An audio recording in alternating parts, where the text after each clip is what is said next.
안녕하세요. 오늘은 그 인과관계에 대해서 설명을 할게요. 통계학은 주로 통계적인 추론 부분과 인과관계 부분으로 나눠져 있는데, 우리가 지금까지 통계적인 추론에 대해서 배웠죠. 통계적인 추론은 지식의 신뢰도에 대해서 다루는 부분이고, 지식의 신뢰도는 여러분이 대상을 많이 관찰할수록, 그리고 여러분이 관찰하는 대상이 동질적일수록 여러분의 지식의 신뢰도는 증가한다고 얘기했죠.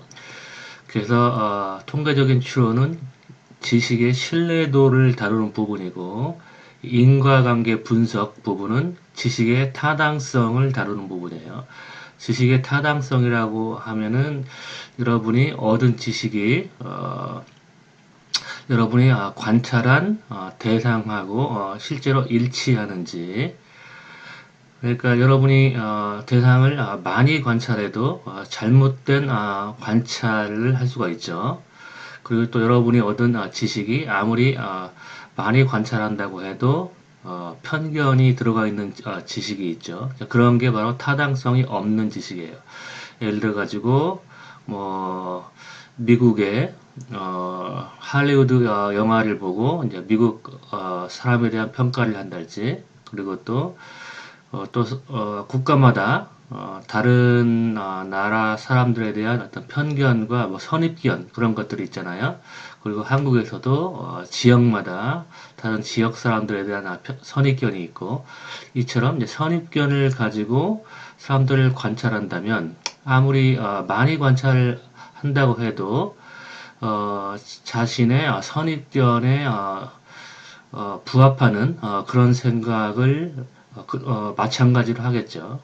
그러니까 이 지식의 타당성은 많이 관찰하느냐 조금 관찰하느냐하고 상관없이 잘못된 시각으로 바라보기 때문에 타당성이 없는 지식을 얻게 되는 거죠. 그리고 이제 인과관계에 대해서 우리가 생각할 때도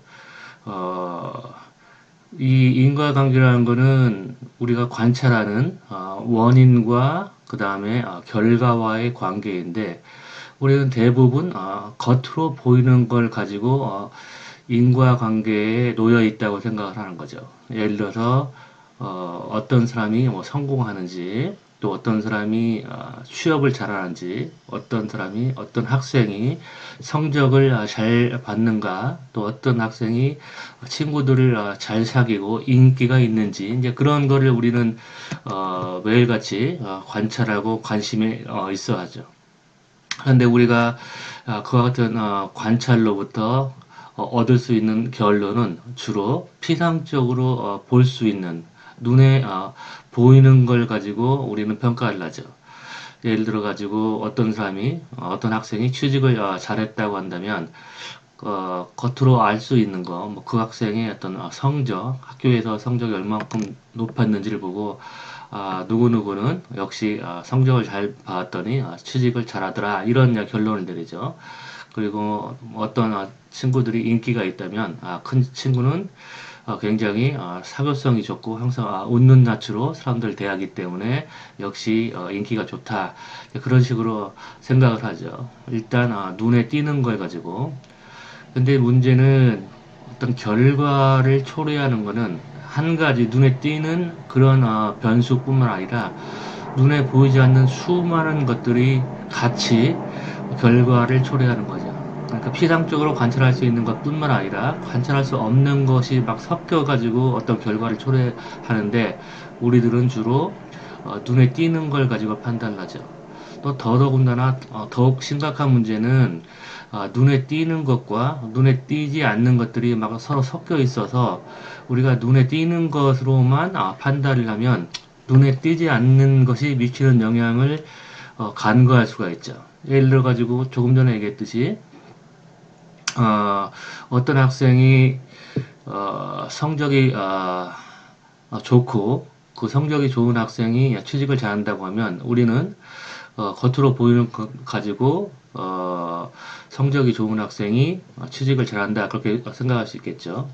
하지만 또 성적이 좋은 학생은 또 성실해서 성적이 좋을 수도 있으니까 또 그렇게 성실한 학생은 여러 가지 취업을 위한 노력을 했겠죠. 뭐 예를 들어서 뭐 토플이나 토익 점수를 준비했을 수도 있고 또 다양한 스펙을 쌓으려고 노력을 했을 수도 있고 또 눈에 보이지 않는 곳에서 굉장히 열심히 취업 관련된 정보를 수집하고 많은 노력을 했을 수 있겠죠.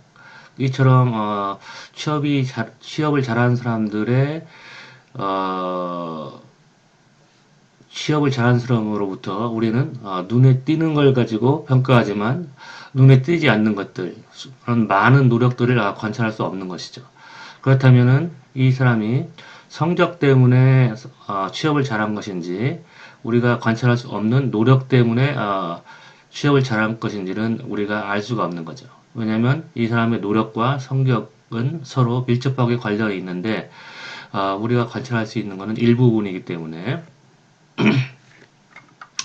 그래서 이 수업 시간에는 이제 인과관계 분석에 대해서 배울 때 우리가 관찰할 때 이제 피상적인 것으로부터 원인과 결과를 판단하는데 그렇지 않은 보이지 않는 것들을 우리가 찾아내서 수없이 많은 원인들의 영향력을 서로 이렇게 분리해서 각각의 변수들이 가지고 있는 독립적인 영향력을 골라내는 작업. 그게 바로 이제 분석이라고 부르는 거예요. 분석은 분자가 나눌 분자잖아요. 석자도 나눌 석자고. 그러니까 우리가 어떤 결과를 관찰할 때 그 결과가 여러 가지 원인들이 서로 섞여가지고 그 결과를 초래하는데 그 각각의 영향력, 각각의 변수의 독립적인 영향력을 골라내는 작업, 나눌 뿐, 쪼개가지고 나누는 작업이 바로 분석이라는 거예요. 물론 언론에서는 뭐 예상이나 뭐 관측, 해석 이런 것들을 다 분석이라고 얘기하는데 그건 이제 정확한 의미의 분석이 아니죠. 분석은 여러 가지 원인들의 순수한 영향력, 독립적인 영향력을 골라내는 작업, 나눠서 골라내는 작업을 의미하는 거죠. 바로 그 작업을 어떻게 하는가를 이 수업 시간에 이제 배우는 거예요.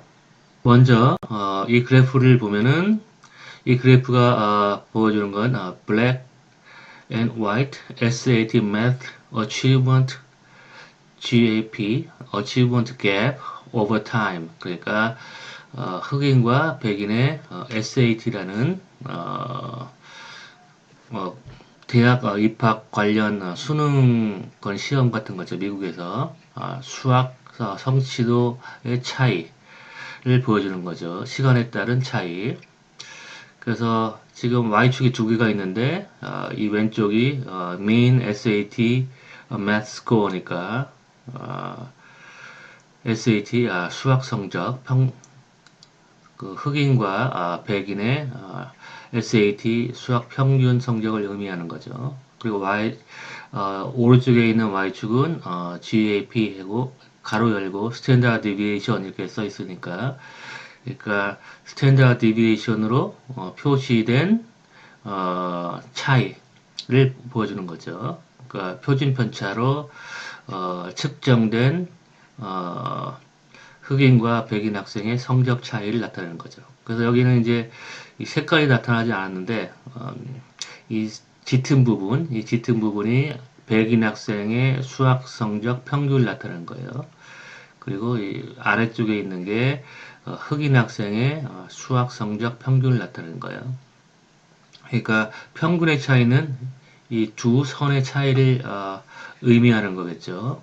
근데 이 중간에 있는 선은 뭐냐면 이 흑인과 백인 학생의 성적 차이, 평균 성적 차이를 표준 편차로 환산한 거예요.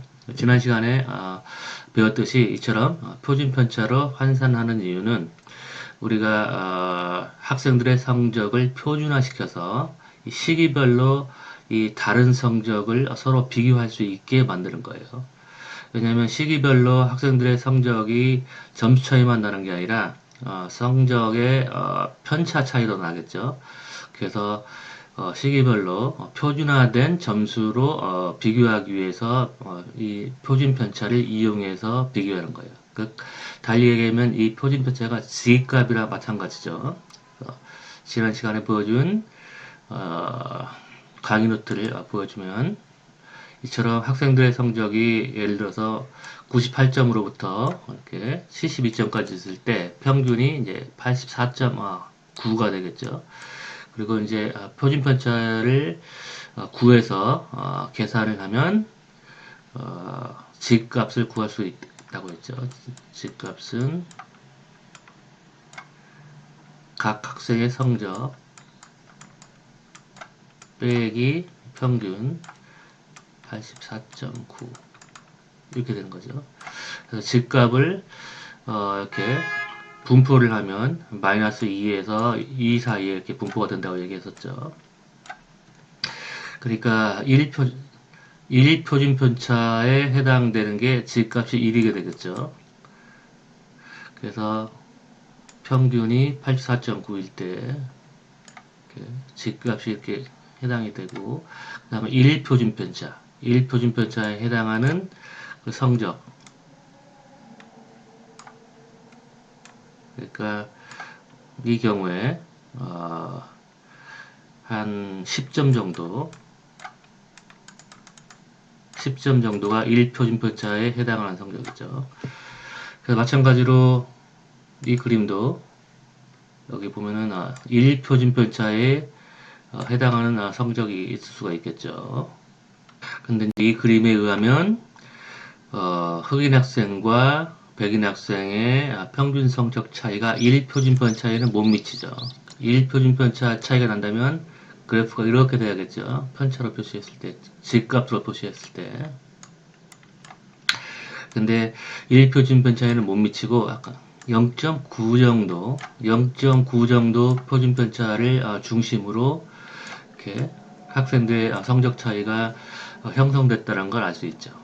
그러니까 조금 전에 예를 보여주면 만약에 여러분의 중간고사 성적을 기준으로 봤을 때 1표준 편차에 해당하는 점수가 10점이라고 한다면 0.9에 해당하는 점수는 9점이겠죠. 9점. 그래서 이 그래프가 보여주는 거는 흑인 학생하고 백인 학생의 평균 SAT 수학 성적 차이가 약 0.9 표준 편차, G값이 0.9 정도에 해당한다. 이제 그걸 의미하는 거예요. 그렇다면 이제 중요한 거는 이 G값이 무엇을 의미하고 이런 거는 이제 지난 시간에 다 배웠으니까 이 그래프에서 더 중요한 거는 과연 그렇다면 왜 이와 같은 성적 차이가 나는가? 우리가 이제 피상적으로 관찰했을 때는 일단 우리가 관찰할 수 있는 거는 이제 피부색이죠. 그래서 실제로 과거에는 흑인과 백인 학생의 어떤 지적인 능력의 차이, 선천적인 지적인 능력의 차이가 있다는 주장을 했었죠. 특히 인종주의 그런 시각을 띠는 그런 학자들이 그런 주장을 하고 실제로 논문에 어떤 발표를 했냐면 흑인과 백인들 이 차체에서 이제 두개골이 있을 거 아니에요. 거기다가 콩을 이렇게 담아가지고 흑인의 두개골에 비해서 백인의 두개골에 들어가는 콩이 더 분량이 많기 때문에 백인이 뇌의 크기가 더 크고 따라서 흑인에 비해서 백인이 더 지적으로 뛰어나기 때문에 차이가 난다. 이제 그런 논문을 쓴 경우도 있었어요. 그러니까 전형적인 피상적인 관찰로부터 이 성적의 차이 또는 뭐 능력의 차이를 이렇게 주장하는 입장이죠. 근데 조금 전에 얘기했듯이 우리가 피상적으로 관찰하지 않는 다른 많은 원인들이 있는 거죠. 예를 들어서 인종이 있고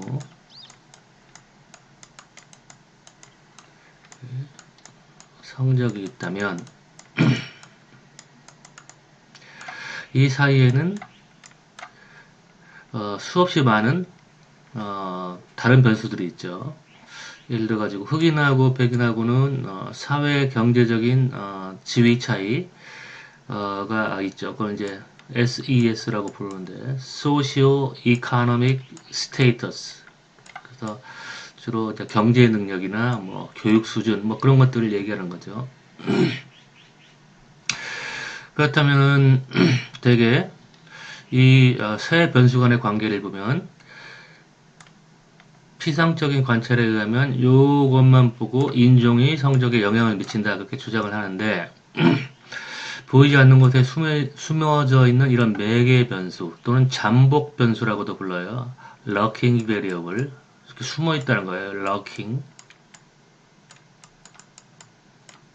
variable 잠복 변수 LURKING lurking variable 어, 그래서 이런 이제 잠복 변수를 생각할 수 있는데 이 잠복 변수의 특성이 인종하고도 이렇게 상관이 있고 아무래도 인종이 달라지면서 흑인과 백인의 사회 경제적인 그런 지위가 달라지죠. 흑인이 백인에 비해서 경제적으로 잘 사는 편이 아니기 때문에 그리고 또 소시오 이코노믹 스테이터스가 증가하게 되면 더 나아지게 되면 아무래도 성적이 좋아지겠죠. 이제 부모들이 경제적으로 잘 살고 그리고 뭐 부모의 교육 수준이 높다거나 사회적인 지위가 높아지면 그 자녀들의 성적도 잘 받는 경향이 있죠. 그렇다면 이런 관계에 있기 때문에 우리는 성적에 영향을 미치는 변수가 인종인지 아니면 이와 같은 인과적인 경로를 통해서 그러니까 실제로 인종은 성적에 아무런 영향을 못 미치는데 우리가 보이지 않는 곳에서 작동하고 있는 인과적인 영향력은 이러한 경로인데 겉으로 볼 때는 요걸 관찰하게 될 수 있다는 거죠. 그렇다면 우리가 분석에서 해야 될 작업은 인종이란 독립 변수가 있고 소시오 이코노믹 스테이터스라는 그런 사회 경제적인 지위라는 독립 변수가 있는데 과연 이 둘 중에 어떤 변수가 성적에 영향을 미치는 건지 그리고 둘 모두 다 성적에 영향을 미친다면 인종과 사회 경제적인 지위가 각각 독립적으로 순수하게 자신들만이 미치는 영향력이 어느 정도 되는지를 우리가 골라내고 찾아내야 되는 게 바로 이 분석에서 하는 거예요. 인과관계 분석에서. 그래서 여러분도 그렇고 나도 마찬가지고 우리는 일상생활에서 주로 피상적인 관찰, 쉽게 관찰할 수 있는 걸로 인과관계를 생각하죠. 누가 취업을 잘했는지, 어떤 학생이 인기가 좋은지, 뭐 이런 많은 그런 인과관계에 대해서 생각하는데 주로 바로 쉽게 관찰할 수 있는 피상적인 걸 보고 관찰하는데 이제 학문적인 영역에 들어서면은 그런 일상생활에서 하는 피상적인 관계는 많은 경우 타당하지 않은 허위 관계일 수가 있죠. 허위 관계. 실제로는 다른 변수들이 영향을 미치는데 이처럼 눈에 보이지 않는 잠복 변수가 영향을 미치는 것인데 이걸 보지 않고 겉으로만 보이는 걸 가지고 판단해서 이 겉으로만 관찰할 수 있는 독립 변수가 이 종속 변수에 영향을 미친다고 믿는 경우 그게 바로 이제 허위 관계를 가지고 우리가 인과관계를 판단하는 것이죠. 하지만 이 수업을 듣고 나서 여러분 이런 항상 여러분이 피상적으로 관찰하는 거에 대해서 그게 허위 관계일 가능성이 매우 높다는 경계심을 항상 가지고 이 피상적으로 관찰하는 것 이외에 숨어있는 잠복 변수들은 무엇일까에 대해서 항상 고민하고 걱정을 해야 돼요. 많은 경우 우리가 실제로 분석을 해보면 피상적으로 관찰로부터 얻는 이런 독립 변수들이 실제로 영향력이 없거나 아니면 과대 추정된 경우가 많아요. 과대 추정됐다는 얘기는 이 피상적으로 관찰하는 변수의 영향력이 크지 않은데 큰 것처럼 잘못 추측한다는 것이죠. 그렇다면 우리가 어떻게 이 숨어있는 잠복 변수의 영향력과 피상적으로 관찰하는 이런 독립 변수의 영향력을 서로 분리해서 독립적인 이 두 변수들의 독립적인 영향력을 우리가 찾아낼 수 있는가? 그 해법은 뭐냐면 바로 통제된 비교예요. 이 통제된 비교라고 했을 때 이 통제가 의미하는 바가 무엇이냐? 그러니까 우리가 컨트롤을 해야 된다는 거죠. 통제. 근데 무엇을 통제해야 되느냐? 이제 설명을 할게요. 일단 우리는 피상적인 관찰에서 어, 관찰된 대상을 서로 비교하죠. 이 경우에 예를 들어서 백인 학생의 성적과 흑인 학생의 성적을 이렇게 서로 비교하겠죠. 그런데 문제는 뭐냐면 잠복 변수, 보이지 않는 숨어 있는 변수가 있겠죠. 그 변수를 통제를 해야 된다는 얘기예요. 우리가 통제한다는 얘기는 같은 수준으로 고정해야 된다는 거예요. 근데 문제는 뭐냐면 백인과 흑인을 관찰했을 때는 이 두 인종 집단의 사회 경제적인 지위 SES의 수준이 다른 성향이 있다고 얘기했죠. 백인 학생의 부모들은 SES가 높고 흑인 학생들은 낮기 때문에 우리가 백인과 흑인을 관찰했을 때는 SES도 더 다르게 관찰되죠. 근데 이제 백인 학생 부모의 SES가 모두 높은 건 아니죠. 백인 사이에서도 SES가 차이가 날 수 있죠. 사회 경제 경치가 높은 부모가 있고 중간인 부모가 있고 낮은 부모가 있겠죠. 흑인 학생의 경우에도 SES가 높은 경우, 중간인 경우, 낮은 경우 이렇게 있는 거죠. 근데 전체적으로는 흑인에 비해서 백인 부모의 SES가 높은 이런 이제 경우가 많겠죠. 흑인의 경우에는 SES가 낮은 그런 경우가 더 많이 관찰되겠죠. 그럼에도 불구하고 백인이라고 해서 모든 백인이 다 SES가 높은 건 아니고 이처럼 일부지만 낮은 SES를 가진 부모도 있고 또 흑인은 많은 경우 부모의 SES가 낮지만 또 높은 일부 부모도 있죠. 그렇기 때문에 SES를 중심으로 이렇게 백인 학생 부모의 SES를 이렇게 세 종류로 분류하고 흑인 학생도 마찬가지로 세 종류로 분류할 수 있겠죠. 그렇다면 우리가 비교를 할 때는 어떻게 비교를 해야 되냐?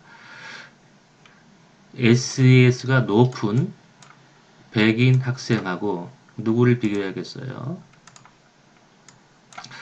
SES가 높은 흑인 학생의 성적을 이렇게 비교를 하겠죠. 그러니까 이렇게 비교를 해야 되고 그 다음에 SES 정도가 중간인 학생 이렇게 비교를 해야 되고 이렇게 비교를 해야 되겠죠. 그렇게 된다면 이 SES 수준은 같은 수준으로 고정되게 되는 거죠. 같은 수준으로 고정. 그게 바로 통제예요. 그러니까 우리가 피상적으로 관찰을 하게 되면 백인 학생과 흑인 학생을 비교하는데 이 백인 학생이 성적만 높은 게 아니라 그 부모의 SS도 높으니까 주로 이렇게 관찰을 하게 되죠. 물론 일부 백인 학생의 부모 중에 SS가 낮은 경우도 있고 또 흑인은 높은 경우가 있지만 많은 사례들이 여기에 포함이 되고 또 여기에 포함이 되기 때문에 흑인과 백인을 비교하면 주로 이 집단과 이 집단을 비교하기 때문에 백인과 흑인 학생의 성적 차이가 나는 이유가 인종 때문에 그런지 그런 건지 아니면 SE 때문에 그런 건지를 알 수가 없죠. 그래서 우리는 이 잠복 변수를 여러 단계로 이렇게 구분해서 비교를 할 때는 잠복 변수가 같은 수준끼리 비교를 해야지만 백인 학생이 흑인 학생보다 성적을 잘 받았을 때 SES와 상관없이 인종 때문에 그런 것인지를 평가할 수 있는 것이죠. 근데 SES뿐 아니라 이 흑인과 백인과의 차이는 또 다른 여러 가지 차이들이 있죠. 그래서 인종과 성적 사이에는 조금 전에 SES 중에서 특히 이제 부모의 어떤 경제적인 수준을 통제했다면, 또 부모가 어느 정도 학력을 가졌는지, 학력 수준, 아무래도 학력 수준이 높은 부모는 학생들도 자신과 비슷한 그런 교육을 시키려고 노력을 할 테니까. 그리고 또 그 밖에 뭐 여러 가지 주거 환경, 물론 이제 주거 환경과 경제 수준이 어느 정도 연결되어 있지만 이런 것들을 다 통제를 해야 되는 거죠. 그러니까 이 두 변수 사이에는 수없이 많은 이런 잠복 변수들이 있는데 이것들을 다 통제를 해야지만 인종이 성적에 미치는 순수한 영향력을 우리가 골라낼 수 있는 거죠. 그렇다면 이처럼 많은 잠복 변수들이 있을 때 우리가 어떻게 통제를 하느냐? 그러니까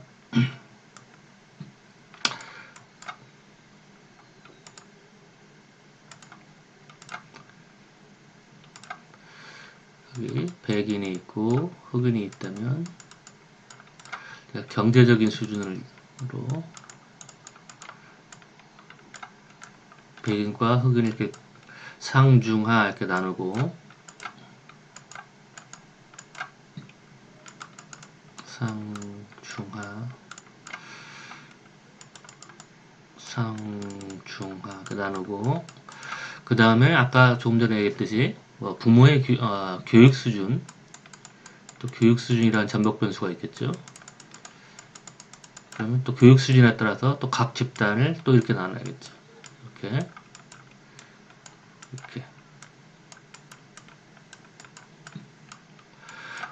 물론 이제 교육 수준을 상중하로 나눌 수 있지만 더 엄밀하게 나누기 위해서는 부모가 교육을 받은 연수, 예를 들어서 뭐 초등학교를 졸업했으면 6년, 뭐 중학교를까지 졸업했으면 9년 이런 식으로 해서 더 또 촘촘하게 나눌 수도 있겠죠. 근데 여기서 이제 편의상 설명을 위해서 이렇게 세 개로 나눈 거죠. 경제 수준도 마찬가지죠. 경제 수준을 상중하로 나눴지만 소득 수준으로 해서 X로 굉장히 촘촘하게 나눌 수도 있겠죠. 그 다음에 또 다른 잠복 변수가 있다. 뭐 주거 환경이 있으면 이제 주거 환경이 학군을 가지고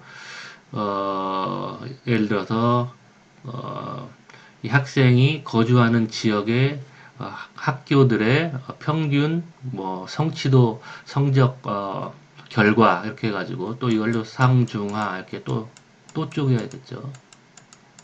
그래서 비교를 할 때는 경제 수준과 교육 수준과 학군이 모두 같은 수준의 학생들끼리 비교를 해야겠죠. 예를 들어서 경제 수준도 높고 교육 부모의 학력 정도도 높고 그 다음에 학군도 좋은 학군에 다니는 학생과 또 흑인의 부모의 소득 수준이 높고 그 다음에 부모가 고학력자고 또 좋은 학군에 다니는 학생끼리 이렇게 비교를 해야겠죠. 이럴 때 이제 다른 통제 변수들을 통제하게 되는 거죠. 잠복 변수 또는 통제 변수. 그러니까 통제를 하는 변수를 그런 식으로 불러요. 통제 변수라고도. 이렇게 할 때만 우리가 인종의 순수한 영향력을 분석할 수 있겠죠. 하지만 문제는 우리가 이론적으로 여러 가지 이런 통제 변수 또는 잠복 변수를 찾아낼 수 있지만 연구자가 아무리 똑똑하다고 하더라도 전지전능해서 모든 잠복 변수를 다 찾아낼 수는 없죠. 그렇기 때문에 어떤 변수를 통제해야 되느냐. 그러니까 이론적으로 그동안에 밝혀진 성적에 영향을 미치는 중요한 변수들을 다 통제할 필요가 있고 거기다 플러스 이와 같은 관계에 있는 변수들만 통제하면 돼요. 독립 변수, 인종이 있고 성적이 있을 때 이 잠복 변수가 있는데 그걸 이제 인종을 x라고 하고 성적을 y라고 했을 때 잠복 변수 첫 번째 잠복 변수를 z1이라고 합시다. 그게 아까 SES였죠. 그 다음에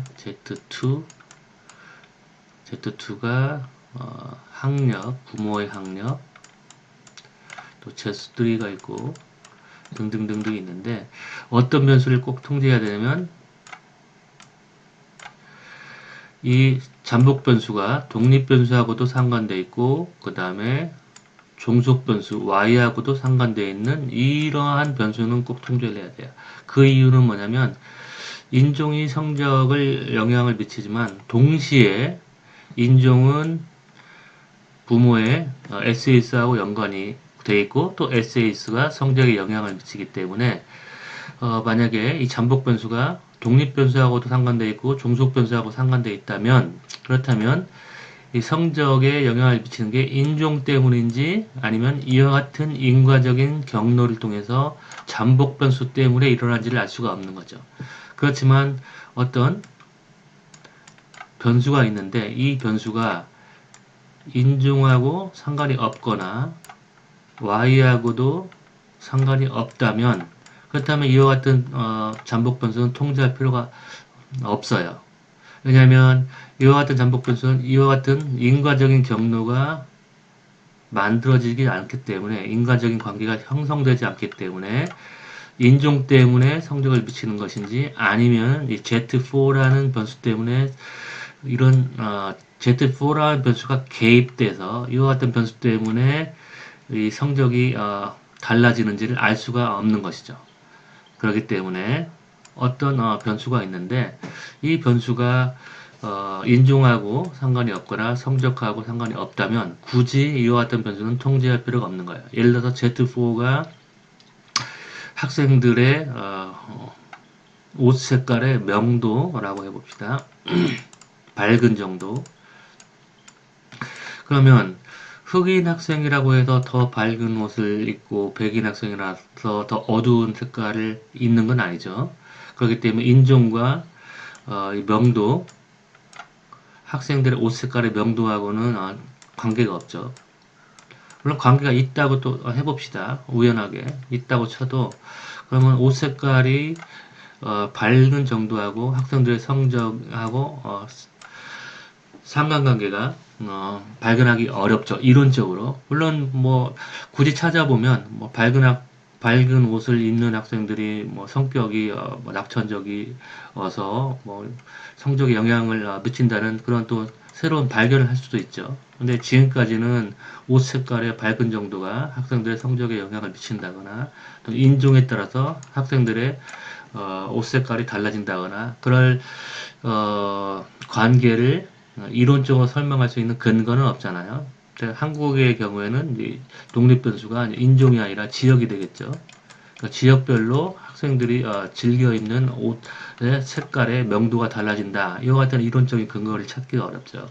그렇기 때문에 이처럼 어떤 잠복 변수가 있는데 그 잠복 변수가 독립 변수하고 종속 변수하고 이론적으로 상관관계에 있을 만한 근거를 찾기 어렵다면 그와 같은 잠복 변수, 그와 같은 변수, 이와 같은 변수는 잠복 변수는 아니죠.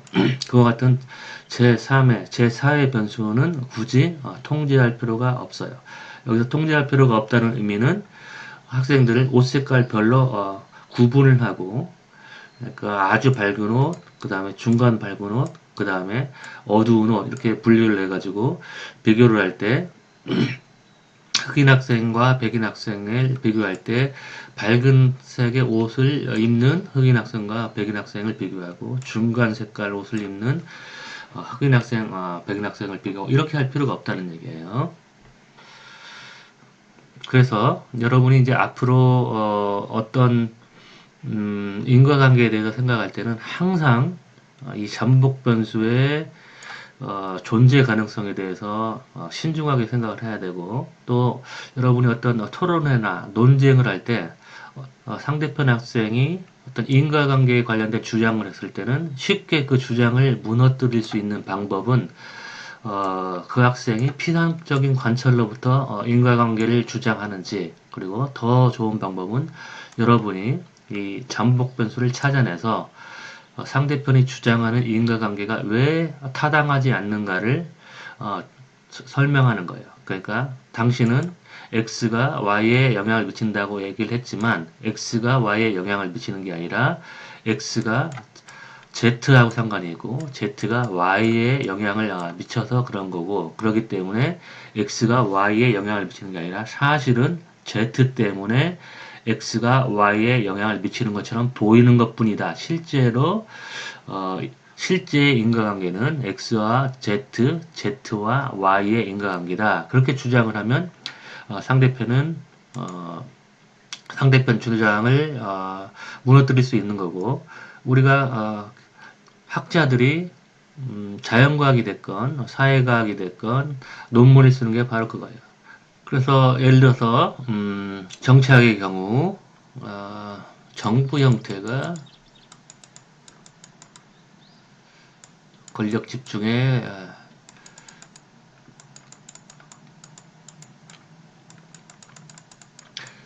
관련이 되어 있다는, 인과적인 영향력을 미친다는 그런 주장이 있죠. 특히 많은 이제 국내 학자들이 대통령제가 이제 권력 집중을 일으킨다, 제왕적 대통령제, 이제 이런 주장을 많이 하죠. 근데 법과 정치 수업 시간에 배웠듯이 이 사이에 잠복하고 있는 변수는 이제 선거제도, 또 선거제도에 따라서 정당 체제가 형성되죠. 그러니까 단순 다수제, 소선거구에서 치르는 선거제도는 양당 체제를 형성하는 경우가 있죠. 그래서 양당 체제, 그리고 비례대표제는 다당 체제를 형성하죠. 그래서 많은 학자들이 대통령제가 권력 집중을 일으킨다고 얘기하는데, 이 사이에 매개하고 있는 이 잠복 변수는 선거제도, 그리고 선거제도가 초래하는 정당 체제이기 때문에 대통령제와 그 다음에 여기에 대비되는 정부 형태는 의회제, 내각 책임제라고 여러분 이제 고등학교 때 배웠죠. 의회제가 내각 책임제예요. 대통령제를 이렇게 나눠서 이 양당 체제, 다당 체제, 그 다음에 또 여기도 의회제도 양당, 다당 이렇게 나눠가지고 대통령제의 양당체제 대통령제 국가와 양당체제 의회제 국가 이렇게 비교를 했고, 그 다음에 다당체제 대통령제 국가, 다당체제 의회제 국가 이런 식으로 이제 비교를 해야 되죠. 근데 한국만 관찰해서는 한국은 거의 양당 지배체제죠. 양당 지배체제의 대통령제 국가죠. 근데 이제 요거를 관찰하고 권력이 집중됐다고 얘기하고, 또 의회제는 다당 의회제 국가들을 관찰하고 의회제는 권력 분산형이다, 이제 이런 주장을 하는 거죠. 근데 이 비교 자체가 지금 조금 전에 얘기했듯이 이 정당 체제를 통제하고 같은 수준끼리 비교해야 된다고 했죠. 양당 체제 대통령 국가하고 양당 체제 의회제 국가를 비교해야 되는데, 한국의 대통령제에 권한이 집중됐다, 따라서 대통령제 때문에 권한이 집중된다고 주장하는 학자들은 어떻게 비교를 하냐면, 양당체제 대통령제 국가인 한국과 다당 내각 책임제 국가, 뭐 독일, 그 다음에 뭐 스위스, 그 다음에 뭐 그 밖에 북부 유럽 국가들을 비교해서, 그 국가들은 이제 민주주의 수준이 높고 권력이 분산돼 있으니까 그렇게 비교를 해서 의회제는 권력 분산형이고 대통령제는 권력 집중형이다, 이렇게 얘기를 하는 거죠. 하지만 그와 같은 비교 자체가 잘못된 거죠. 이 정당체제를 통제하고 나서 정당체제 수준이 같은 국가들끼리 비교해야 되는데, 비교를 할 때 양당 체제 국가하고 다당 체제를 비교했으니까. 그래서 뭐 정치학이 됐건 자연과학이 됐건 뭐 그밖에 다른 여러 학문에서 우리가 인과관계를 주장할 때는 항상 다른 학자들이 주장하는 인과관계가 잘못된 것이다. 왜냐하면 이 통제 변수들이 다른 것들이 있는데 이것들을 통제하지 않았거나 잘못된 통제를 했기 때문에 잘못된 학술적인 그런 논문을 발표한 것이다. 그게 이제 학자들이 하는 일이죠. 그리고 새로운 과학적인 발견이 바로 그런 것들이죠. 기존의 어떤 인과관계에 대한 주장이 타당하지 않다는 것을 밝혀내는 것인데 그 타당성의 오류를 밝히기 위해서는 바로 기존 학자들이 찾지 못했던 잠복 변수들을 찾아내는 게 바로 학자들이 하는 거죠. 그게 바로 이제 과학적인 발견이죠.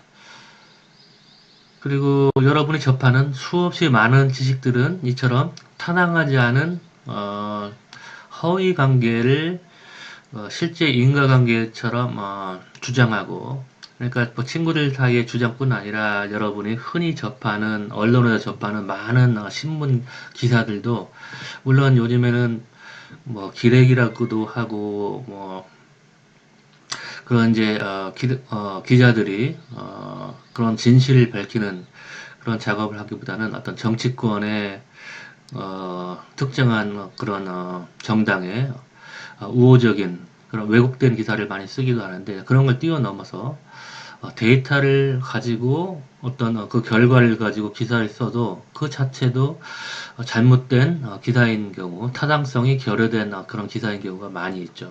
예를 들어서 이와 같은 어, 관계를 보면 이 신문 기사에서 내가 캡처한 그런 그래프인데 이 기자가 주장하는 바는 뭐냐면 부자일수록 자유한국당을 지지하는 게 아니라 오히려 더불어민주당을 지지한다라는 거예요. 그러니까 우리가 일상적으로 알고 있는 거는 이제 자유한국당은 이제 부자당, 기득권 정당이죠. 더불어민주당은 뭐 서민정당, 중산층 정당이라고 얘기를 하죠. 물론 뭐 그렇게 큰 차이는 없고 실제로 뭐 유권자들이 그렇게 인식하고 있지도 않지만 근데 어쨌든 이 데이터를 보면은 약간 옅은 색으로 표시된 게 더불어민주당을 지지하는 사람들의 비율이에요. 그러면 이 Y축은 생활 수준, 이제 경제 수준을 얘기하는 거죠. 그러니까 경제 수준이 높아질수록 이 더불어민주당을 지지하는 사람 비율이 높아지잖아요. 이렇게 이런 식으로. 그리고 경제 수준이 낮아질수록 이 자유한국당을 지지하는 사람들의 비율이 이렇게 높아지죠. 이런 식으로. 이렇게. 이 그래프만 보면 경제 수준은 오히려 경제 수준이 높을수록 진보적인 정당을 지지하고 경제 수준이 낮을수록 보수적인 정당을 지지하는 것처럼 나타나죠. 피상적인 관찰에 의하면. 근데 이런 피상적인 관찰로부터 인과관계를 조출할 때 아무래도 눈에 보이는 거에 따라서 인과관계를 도출할 가능성이 높죠. 그래서 이 기자의 결론은 경제 수준이 높아질수록 진보적인 정당을 지지한다. 그렇기 때문에 기존 이론, 경제 수준이 높은 사람은 보수 정당을 지지하고 경제 수준이 낮은 사람이 진보 정당을 지지한다는 이론은 틀렸다. 이런 이제 결론을 기사에서 도출하는 것이죠. 피상적인 관찰을 통해서. 하지만 조금만 더 우리가 생각해 보면 이 잠복 변수들이 이렇게 있는데 이 잠복 변수와 이 기자가 주장하는 독립 변수가 밀접하게 서로 상관되어 있다는 걸 알 수 있죠. 그러니까 20대 그러니까 젊은 층과 고소득층이처럼 소득이 낮은 편이고 중간 세대가 소득이 높다는 걸 알 수 있죠. 그리고 이 기자는 이 두 변수만의 관계를 봤죠. 소득과 민주당 지지율 과의 관계를 봤는데 그래서 이 소득 수준이 높은 계층 40, 50대는 민주당 지지율이 높고 소득 수준이 낮은 20대, 70대는 민주당 지지율이 낮다는 걸 발견했죠.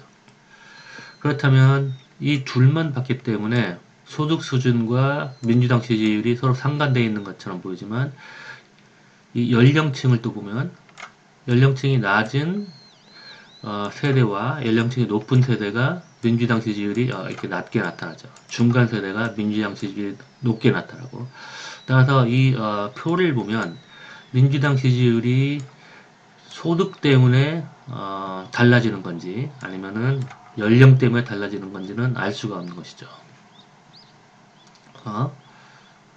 이 관계를 그림으로 보여주면 소득 수준이 있고 민주당 지지율이 있죠. 그리고 어떤 잠복 변수가 있냐? 연령이 있죠. 근데 조금 전에 이 기사는 이 관계를 보고 소득과 민주당과의 관계에 인과관계가 성립하는데 소득이 낮을수록 보수 정당을 지지한다라는 주장을 한 것이죠. 그래서 어떤 주장이냐?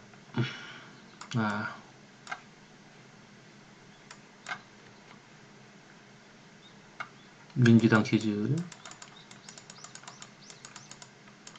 그 다음에 소득이라고 하면 소득이 낮을수록 민주당을 지지하고 이와 같은 주장을 한 것이죠. 소득이 높아질수록 민주당 지지율이 낮아진다. 근데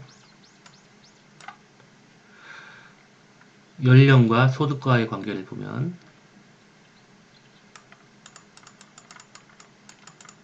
연령이 낮으면 소득이 낮고 연령이 높으면 또 소득이 낮죠. 고연령층과 청년층, 저연령층, 우리가 중간이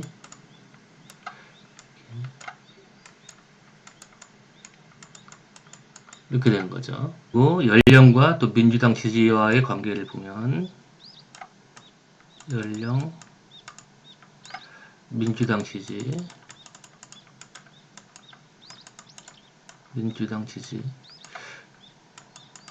이것도 연령이 낮으면 민주당 지지율이 낮고 연령이 아주 높으면 민주당 지지율이 낮으니까 중간이 민주당 지지가 높으니까 이런 식으로 관계가 되는 거죠.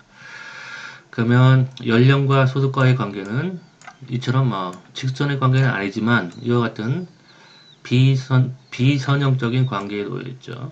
일정한 패턴을 볼 수가 있죠. 그 다음 연령과 민주당과의 관계도 같은 패턴이죠. 이렇게 이와 같은. 그리고 민주당과 소득과의 관계는 이 선형적인 관계 이렇게 되어 있죠.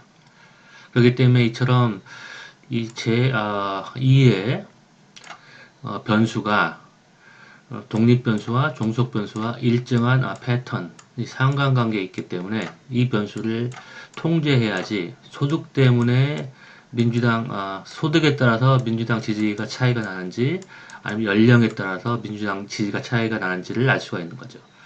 그래서 어떤 식으로 통제를 해야 되느냐. 소득이란 독립변수가 있으면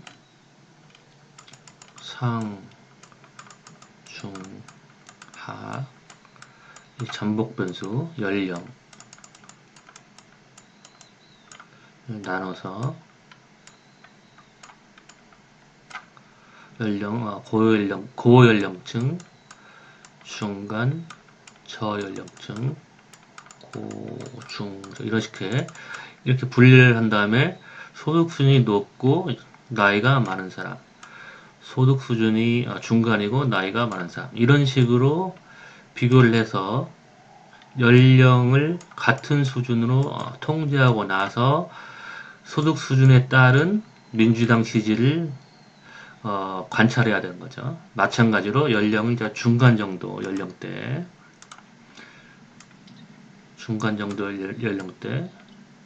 이렇게 그래서 이 집단들을 서로 비교해서 소득 수준에 따라서 민주당 지지가 어떻게 변하나 이렇게 관찰을 해야지만 소득 수준의 영향력을 볼 수 있는 거죠. 그렇지 않을 경우에는 이와 같은 관계만으로는 소득 수준에 따라서 정당의 지지가 달라진다. 그렇게 얘기할 수는 없는 거죠. 왜냐하면 소득 수준이 아니라 연령 때문에 그럴 수가 있는 거니까. 즉 70년대 생들 전후 세대들이 보수 정당을 더 선호하는 성향이 있죠. 왜냐하면 전쟁 세대이기 때문에 그 전쟁의 경험 때문에 이 고연령층은 아무리 가난해도 진보 정당을 지지하기 힘들죠. 그러니까 진보 정당은 일반적으로 복지 정책을 중시하기 때문에 고연령들을 위한 여러 가지 복지 정책, 의료 혜택이나 아니면 뭐 그 밖에 기본 그 펜션, 그러니까 고연령층에게 제공하는 그런 생활비 같은 거 이런 것들을 이제 보조하는 그런 성향이 강하죠. 그럼에도 불구하고 그러니까 복지적인 혜택은 진보 정당한테 얻을 수 있음에도 불구하고 이들이 겪은 어떤 전쟁의 경험 이런 것 때문에 고연령층은 보수 정당을 지지하는 성향이 있는 거죠. 그래서 이 그래프가 보여주는 거는 소득 때문에 민주당 지지가 차이가 나는지 연령 때문에 민주당 지지가 차이가 나는지는 알 수가 없다는 거죠. 그 이유는 이 연령과 소득이 서로 밀접하게 연관되어 있기 때문에 그런 것이죠. 그렇기 때문에 피상적인 관찰로부터 얻은 이와 같은 데이터로부터 얻은 결론, 즉 부자일수록 민주당을 지지한다는 이 기자의 주장은 잘못된 허위 관계 일 가능성이 높죠. 다른 변수를 통제하지 않고 피상적인 관찰로부터 얻은 결론은 다른 변수를 통제했을 때 허위 관계로 밝혀지거나 아니면은 허위 피상적인 관찰로부터 얻은 이 독립 변수의 영향력이 과대 추정, 그러니까 과대 평가됐을 가능성이 높죠. 그 다음 또 대표적인 허위 관계를 보면 이 UC 캘리포니아 버클리에 지원한 대학원 지원자의 그런 합격률을 비교해 보면 그걸 남녀별로 비교하면 남학생의 합격률은 44%, 여학생의 합격률은 35%. 그러니까 이 관계를 피상적인 데이터를 통해서 보면 우리가 어떻게 생각할 수 있냐면 성별에 따라서 합격률이 달라지니까 여성 차별적인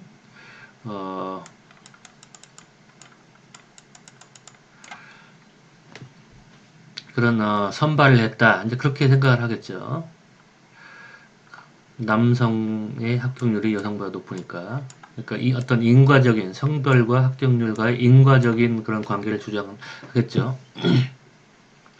그런데 이 데이터를 남학생과 여학생이 더 많이 지원한 그런 학과를 살펴보면 자, 지원 학과가 이제 A부터 F까지 있는데 남학생들이 많이 지원한 학과를 이렇게 보면 합격률이 높은 학과죠. 남학생이 적게 지원한 이 학과의 경우에는 28%, 그리고 두 번째로 적게 지원한 C 학과를 보면 37%, 그 다음 세 번째로 적게 지원한 F 학과를 보면 6%. 반면에 많은 남학생들이 지원한 학과의 합격률은 매우 높게 나타나죠. 여학생을 보면 여학생이 적게 지원한 학과는 합격률이 높고 여학생이 많이 지원한 학과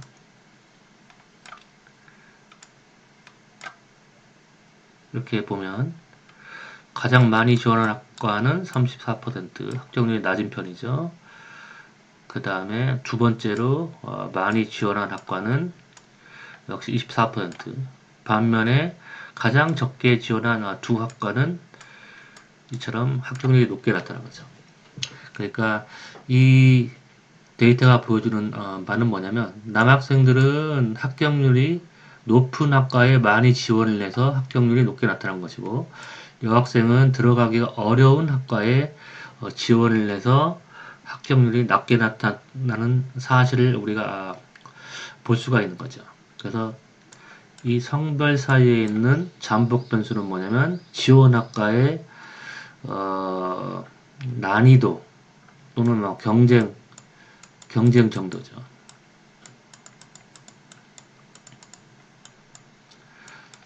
지원 학과가 얼마만큼 들어가기가 어려운지. 근데 성별에 따라서 이 경쟁 정도가 다른 거죠.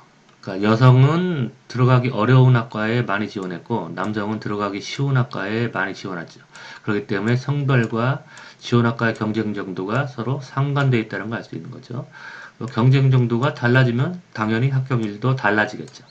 따라서 이 관계를 보면 성별 때문에 합격률이 달라진 건지 아니면 남성이 쉬운 학과에 지원하고 따라서 합격률이 높아진 건지 그건 알 수가 없는 거죠.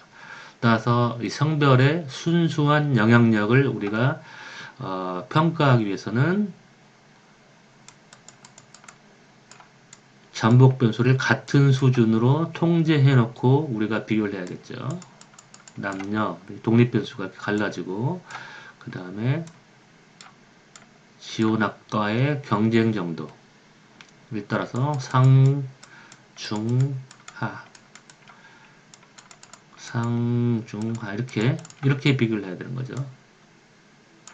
그래서 경쟁 정도가 높은 학과에 지원한 남학생과 경쟁 정도가 높은 학과에 지원한 여학생 이렇게 비교를 해야지 이 잠복 변수를 통제하고 비교를 하는 거죠. 그 다음에 중간 정도의 경쟁력이 있는 학과 중간 정도의 경쟁력이 있는 학과 이렇게 또 비교를 해야 되는 거죠.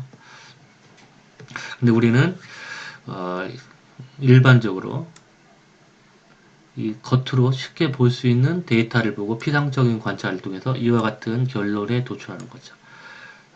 대부분의 우리의 관찰은 주로 피상적인 것만 보죠. 이 잠복 변수를 고려하지 않고. 그 다음에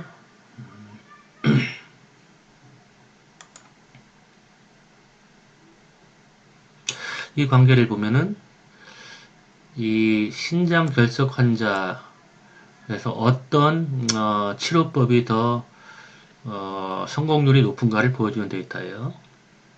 그래서 치료법이 있고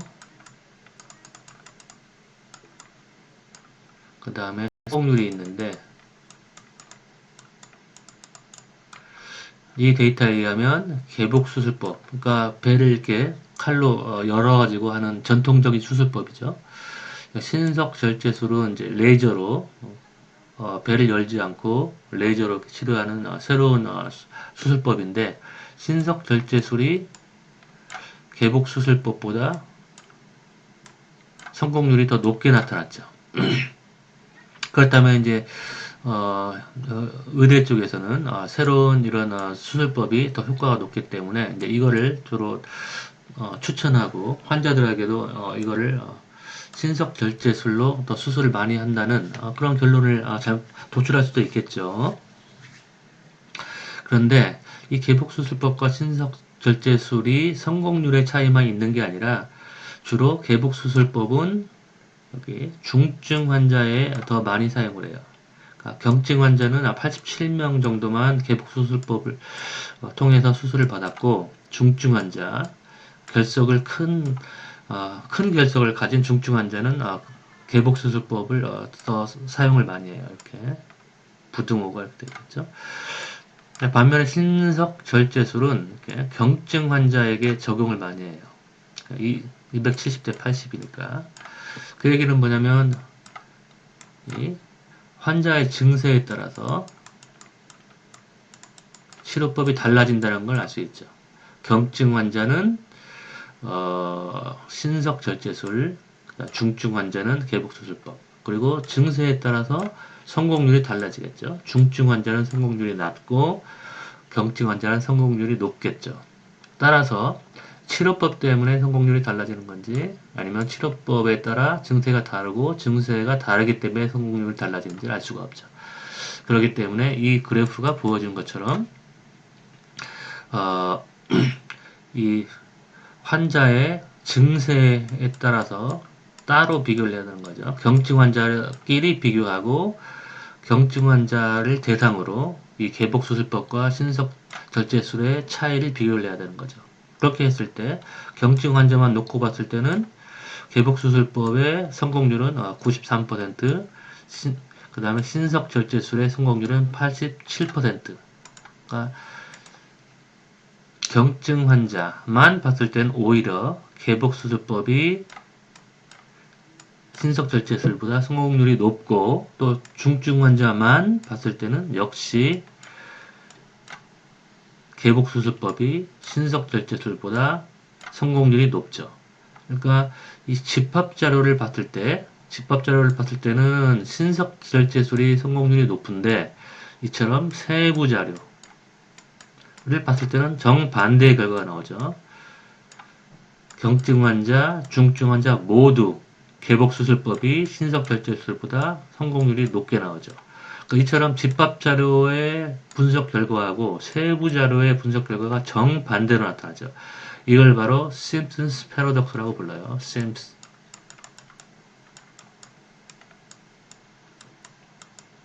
심슨스 패러독스. 집합자료를 봤을 때의 결과와 세부자료를 봤을 때의 결과가 달라지는 경우. 또는 생태학적 오류라고도 불러요. 생태학적 오류, 이컬러지컬 오류, 이컬러지컬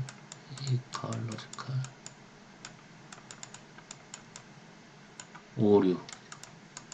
그러니까 이 얘기가 뭘 의미하냐면 우리는 집합자료를 봤을 때는 주로 잘못된 그런 결론을 도출할 수 있으니까 이 세부 자료를 봐야 된다는 거예요. 조금 전에 버클리 사례도 마찬가지죠. 여기서도 이 집합 자료를 봤을 때는 남학생이 여학생보다 합격률이 높은 걸로 봤는데 오히려 이 세부 자료를 보면 A라는 학과를 보니까 남학생보다 여학생의 합격률이 높죠. 그다음 B 학과를 봐도 여학생의 합격률이 높고 C 학과는 남학생, 그 다음에 D 학과는 여학생, 그 다음에 E는 남학생, F는 여학생의 합격률이 높죠. 근데 합격률이 차이가 이제 큰 학과를 주로 보면 이 학과는 1% 차이니까 차이가 없다고 보고 그 다음에 이 학과도 2% 정도 차이니까 빼고 근데 주로 합격률 차이가 한 5% 이상 차이 나는 A 학과하고 B 학과 A 학과는 거의 20% 차이가 나죠. B 학과는 5% 정도 차이가 나고 C는 3% D는 2%, 그 다음에 E는 4%, F는 1%죠. 그래서 합격률 차이가 큰 학과를 주로 이렇게 보면 오히려 남학생보다 여학생이 합격률이 높다는 걸 볼 수 있죠. 그러니까 집합자료를 봤을 때는 남학생의 합격률이 높은데 세부자료를 봤을 때는 여학생이 전반적으로 합격률이 높고 그리고 합격률이 높은 학과가 더 많죠. 그러니까 집합자료 분석 결과와 세부자료 분석 결과가 다르게 나타나는 거죠. 이게 바로 심슨스 패러독스 또는 이컬러지컬 페어러스라고 불러요. 그 이유는 무엇이냐? 그 이유는 다른 변수를 통제하지 않았기 때문인 거죠. 이 경우에 환자의 증세를 통제하지 않고 피상적인 관계만 봤기 때문에 집합자료와 세부자료의 분석 결과가 다르게 나타났고 이 버클리의 사례도 마찬가지로 학생들이 지원한 학과의 경쟁 정도를 통제하지 않고 피상적인 관계만 봤기 때문에 집합 자료와 세부 자료와의 분석 결과가 다르게 나타나는 거죠. 그래서 마지막 슬라이드를 보면 슬라이드 하나 더 들어가 있네요. 이거 빼고 이 모든 지금까지 보여준 사례를 보면 피상적인 관계로부터 우리가 인과관계를 추측하는데 그와 같은 인과관계가 타당하지 않을 가능성, 허위 관계일 가능성이 높다고 얘기했죠. 이처럼 잠복 변수를 통제하지 않고 얻은 결론, 예를 들어서 A의 경우에 인종에 따라서 성적이 바뀐다. 흑인보다 백인이 성적이 더 좋다. 그 다음에 여학생에 비해서 남학생이 더 유리하게 선발됐다. 그 다음에 소득 수준이 높을수록 진보 정당을 지지한다. 그 다음에 개복수술법보다 신석 절제술이 치료 성공률이 높다와 같은 그런 결론들을 얻었는데 이처럼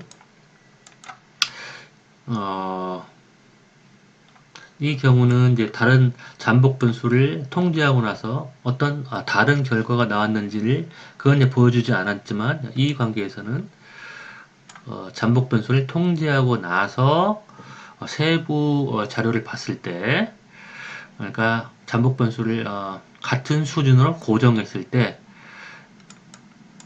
이 피상적인 관계에서 얻은 인과적인 결론은 모두 다 잘못됐다는 걸 알 수 있었죠. 그러니까 남학생이 오히려 여학생보다 높은 합격률을 지른 게 아니라 오히려 지원 학과별로 봤을 때 여학생이 더 높은 합격률을 가졌다는 걸 알 수 있었고 신석절제술보다 개복수술법이 이 병세 중증도를 통제하고 병의 증세별로 봤더니 오히려 개복수술법이 더 효과적이라는 걸 봤었죠.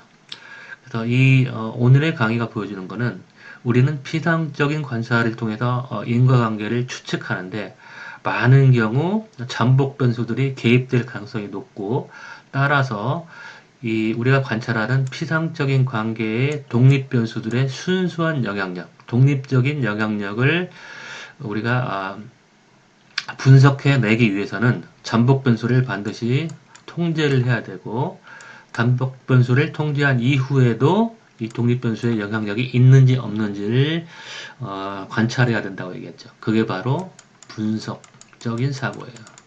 분석적 사고.